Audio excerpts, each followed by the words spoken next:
4 రోజులలో ఎవరైనా వచ్చమ్మా నీకెందుకు అని చెబితేనేమో ఒప్పుకుంటా. ఈ 4 రోజులు ఎవరు చెప్పకపోతే నేను కోర్టుకు వెళ్ళిపోతా. నేనే పోతాను, మా ఆయననే పోతా. మాకు ఎవరొద్దు, ఎవరు రావాల్సిన పని లేదు. కోర్టులో కూడా న్యాయం తెలియదనుకో ఇంకో దిక్కుగా వెళ్ళిపోతా. ఇంత కాడికి వచ్చినా సత్యమన్నా సాధిస్తానా? సాధీను, బతికే సాధిస్తా. నేను బతికిన 2 రోజులే సాధిస్తా. అందుకు కాబట్టి నేను ఇంకో దిక్కు వెళ్ళిపోతా. ఎవరికి భయపడను. నేనైతే ఆయన్ని 100 సార్లు అడిగా. ఇప్పుడు ఆయన నా మాట తీసుకొని నేను వచ్చి అడిగి నాకు ఏదో సమాధానం చెప్పి ఈ టైంలో వాళ్ళ మూవీస్ పీరియడ్ రిలీజ్ చేస్తే ఎవరు వాళ్ళది ఇంకా ఏం అవలే. నాకు 2 నెలలు ముందు వచ్చింది. పెద్దమ్మ మీ కొడుకు ఉండే కదా, మీ కొడుకు చనిపోయినట్ట కదా, ఈ సినిమాలో నటించాడు మీ కొడుకు? నా కొడుకు నటించాడయ్యా. అందుకోసం అందుకనే అంత నా కొడుకు కోసమే ఇంకా ఉన్న ఆస్తులు కూడా అమ్మి చేశాను. నా కొడుకు చచ్చిపోయాడు కోసము. నా కొడుకు నా సినిమాల కానొత్తుడు. ఆనాడు రామారావు కానొచ్చిండు, ఆ రోజు నాగేశ్వరరావు కానొచ్చిండు, చచ్చిపోయి నా కొడుకు కూడా ఇవాళ నా సినిమాలో కానొస్తాడని పట్టుదల బట్టి ఇంకా ఉన్నాయి కూడా పెట్టి నా కాయలు అమ్మ పోరాటం అంతే. నా కాయలు పూలు ఏమి డబ్బులు లేకపోతే నీ అట్టేటోళ్ళని అడిగిపోయి తక్కువ పని చేసిన, ఇసుక పనులు చేసిన, ఏ పని చేసినా రూపాయి దీనికే పెట్టుకున్నా నేను. నా కొడుకు నా సినిమాలో కానొస్తాడు, నేను 10 మందికి చూపిస్తా. నా కొడుకు మళ్ళీ కానొస్తే నేను మళ్ళీ నా కొడుకు ఇవాళ సినిమాలు వేసుకొని చూసా. నా కొడుకు ఆడ కానొస్తే నాకు అసలు ఆగదు ఏడుపు. నా కొడుకు ఆడ కానొస్తే నా ఏడుపు ఆగదు. అందరు కూడా ఎందుకు ఏడుతోమంటారు. నా కొడుకు అనుకుంటే నేను అసలు ఆపలేను. ఈ రోజు నా కొడుకుతో అంత పుట్ట కూడా నేను కట్టించుకోలే. ఎందుకంటే నేను చూడలేను నా కొడుకు అంత చక్కనోడు అనమాట. అందుకని నేను ఇవాళ నా కొడుకుని ఎత్తితే నేను అసలు మాట్లాడలేను. ఆ కొడుకు కోసం నేను ఎంత కష్టపడుతున్నా. ఈరోజు నన్ను చాలా కష్టపెడతా ఉన్నారు. ఎవరో పెద్దలంట చిన్నలంట, ఆ పెద్దోళ్ళు ఎవరో నాకైతే న్యాయం చేయాలని అడుగుతున్నా. న్యాయం చేయకపోతే మాత్రం నేను కోర్టుకి వెళ్ళిపోతా. పెద్దవాళ్ళకి ఒక న్యాయం, చిన్నవాళ్ళకి ఒక న్యాయం ఉంటుందా? ఎక్కడైనా చెప్పండి, మీరే చెప్పండి.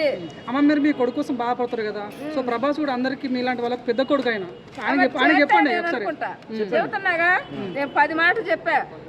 ప్రభాస్ గారు నా చిన్న కొడుకు చచ్చిపోయాడు, నాకున్న పెద్ద కొడుకు అనుకోని నేను 100 సార్లు అడుగుతున్నా. నాకు ఒక న్యాయం చేయమని అడుగుతున్నా. నాకు న్యాయం చేసిండా? నాకు పెద్ద కొడుకు ఆయన, నా చిన్న కొడుకు చచ్చిపోయి సినిమాలో కానొత్తుడు. నాకు ఆయన ఈరోజు శాస్త్రాదిగా నా పెద్ద కొడుకు అలా కానొత్తాడని నేను 100 సార్లు అనుకుంటా ఉన్నా. చెప్పాలి ప్రభాస్ గారే చెబుతున్నా. నా చిన్న కొడుకు చచ్చిపోయి సినిమాలో ఉన్నాడు, కానొత్తాడని నేను ఉన్న ఆస్తులను నమ్ముకొని పెట్టి చేసుకున్నా. ఈరోజు ఆయన నాకు ఒక పెద్ద కొడుకు అనుకుంటా. నాకు సాయం చేసినాడు అనుకుంటా. నేను ఎలా కూడా 7వ రోజు కూడా మర్చిపోకుండా నాకు నా పెద్ద కొడుకు ఉన్నాడు. ఈయనకంటే కూడా పెద్ద కొడుకు అని నేను అనుకుంటా. నాకైతే మాత్రం మరీ అనుకుంటా ఉన్నా. నేను అందరికి కూడా, మీ అందరికి కూడా నమస్కారం. అమ్మ సినిమాలకు అన్నిటి కూడా పెద్ద ఇప్పుడు తెలంగాణ ముఖ్యమంత్రి రేవంత్ రెడ్డికి ఏం చెప్పదలుచుకున్నారు? రేవంత్ రెడ్డికి ఏం చేస్తా, ఆయన ఒక సాయం చేయమని అడుగుదామని అనుకుంటున్నా. ఆయన పేరు రాకనే నేను ఎంతసేపు అడిగా మిమ్మల్ని. రేవంత్ రెడ్డి పేరు రాకనే ఆయన కూడా మేము ఒక పేదోళ్ళము, ఒక రైతులము, ఒక ఆమెను చేసి ఆమెను ఇబ్బందులు పెడుతుంటే ఆమెను అడిగా నువ్వు అడుగుతున్నావు, నేను అడుగుతున్నాను, నీకు ఎందుకు వచ్చిందమ్మా ఈ వ్యవస్థ అంటే, అమ్మా నన్ను మా వ్యవస్థ ఎవడు పట్టుకోలేదు, ఇప్పటికి మాదనేది 10 మందికి తెలియలేదు, మా బాధ ఎవరికి రాకూడదు అని చెప్పాను. చెబితే నేను ఒక సినిమా తీయాలనుకున్నమ్మా, ఆడవాళ్ళము నీ సినిమా నేను తీసి 10 మందికి చూపిస్తానని పందెం కాసి సినిమా చేశా. ఈరోజు ఆమెను గురించే చేశా. అందుకు కాబట్టి ఆత్మ ఒకటి కాదని పెట్టుకున్నా. ఇప్పుడు ఊళ్ళో వాళ్ళు కావచ్చు, మీ ఇంట్లో వాళ్ళు కావచ్చు, లైక్ మీ హస్బెండ్ మిమ్మల్ని తిడుతున్నారు కదా, వాళ్ళ నుంచి ఎలాంటి సపోర్ట్? వాళ్ళే నాకు సపోర్ట్ చేశారు. వాళ్ళు సపోర్ట్ చెబుతాను. నేను ఇంత దూరం ఎక్కడ వస్తా, ఇల్లు అమ్ముతానా, వాకిలు అమ్ముతానా, బర్రెలు అమ్ముతానా, మేకలు అమ్ముతానా, పూలు చేసుకొని ఇవన్నీ నేను చేయగలుగుతున్నా. ఆయన ఇచ్చిన సపోర్ట్ వల్ల నేను ఎంత దూరం తెచ్చుకున్నా. ఇంత దూరం తెచ్చుకున్నందుకు వీళ్ళు పని చేశారు. గురించే ఎందుకు రాలేదు? ఆయనకి డబ్బులు ఇచ్చాము, ఆయనకి కోరిని తిండి పెట్టా. నేను నాటుకోడిని, మటన్, అన్ని వండి వాళ్ళకి కావాల్సిన వంట పెట్టాను అనమాట. నాకు వచ్చిన చేసిన వాళ్ళకి, రవిబాబుకి, సత్యప్రకాష్కి, చిత్రశ్రీనికి.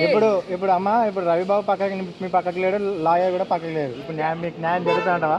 న్యాయం జరగాలనే కోరుకుంటున్నా. న్యాయం జరగకపోతే నేను కోర్టుకి వెళ్తానని చెబుతున్నా కదా, ఒకసారి 10 సార్లు చెబుతున్నా కదా. నాకు న్యాయం జరగకపోతే కోర్టుకి వెళ్తా. నేను లాయర్ అమ్ముడిపోయిందంటారా? అమ్ముడు కాకపోతే ఏటికి 10 రోజుల నాడు నాకు నోటీస్ పంపినాడు. మరి 10 రోజులకు నోటు పంపాలి కదా. పంపించకుండా ఉన్నాడంటే దేనికి ఉన్నాడో నాకైతే. నేను ఎందుకు పెట్టుకుంటా? నా సినిమాకు ముగ్గురు మాతంగుల్లో ఒక చచ్చిపోతే ఆత్మ ఒకటి కాదు. తర్వాత వాళ్ళకి స్పిరిట్ ఈజ్ నాట్ వన్. వాళ్ళ ఆత్మ, వాళ్ళు చచ్చిపోయిన ఆత్మలు